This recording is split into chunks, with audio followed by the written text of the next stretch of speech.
ಬಳೆಯನ್ನು ತೊಡುವುದರ ಮಹತ್ವ. ಹಿಂದೂ ಧರ್ಮದಲ್ಲಿ ಮಹಿಳೆಯ ಅಲಂಕಾರಕ್ಕೆ ಹೆಚ್ಚಿನ ಮಹತ್ವವಿದೆ. ಬಳೆಗಳನ್ನು ಧರಿಸುವುದರಿಂದ ಗಂಡನ ಆಯಸ್ಸು ಹೆಚ್ಚುತ್ತದೆ ಎನ್ನುವ ನಂಬಿಕೆ ಕೂಡ ಇದೆ. ಬಳೆಯನ್ನು ತೊಡುವುದರಿಂದ ಮಾನಸಿಕ ನೆಮ್ಮದಿ ಹೆಚ್ಚುತ್ತದೆ. ದೇಹದ ಉಷ್ಣತೆಯನ್ನು ಕಾಪಾಡಲಿಕ್ಕೆ ಸಹಾಯ ಮಾಡುತ್ತದೆ. ಕೈಗಳ ಅಂದವನ್ನು ಹೆಚ್ಚಿಸುತ್ತದೆ. ಬಳೆಗಳನ್ನು ತೊಡುವುದರಿಂದ ನಕಾರಾತ್ಮಕ ಶಕ್ತಿ ಕಡಿಮೆಯಾಗುತ್ತದೆ. ಬಳೆಯ ಶಬ್ದದಿಂದ ಧನಾತ್ಮಕ ಶಕ್ತಿ ವೃದ್ಧಿಯಾಗುತ್ತದೆ. ಮನೆಯಲ್ಲಿ ಸುಖ, ಶಾಂತಿ, ನೆಮ್ಮದಿ ತುಂಬಿ ತುಳುಕುತ್ತಿರುತ್ತದೆ.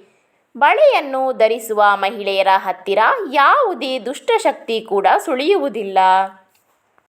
ಬಳೆಯನ್ನು ಧರಿಸುವುದರಿಂದ ರಕ್ತ ಚಲನೆ ಸರಾಗವಾಗಿ ಆಗುತ್ತದೆ. ಮಹಿಳೆಯರು ಬಳೆ ತೊಟ್ಟು ಕೆಲಸ ಮಾಡುವುದರಿಂದ ಅವರಿಗೆ ಯಾವುದೇ ರೀತಿಯ ಸುಸ್ತು ಆಗದಂತೆ ಶಕ್ತಿಯನ್ನು ನೀಡುತ್ತದೆ.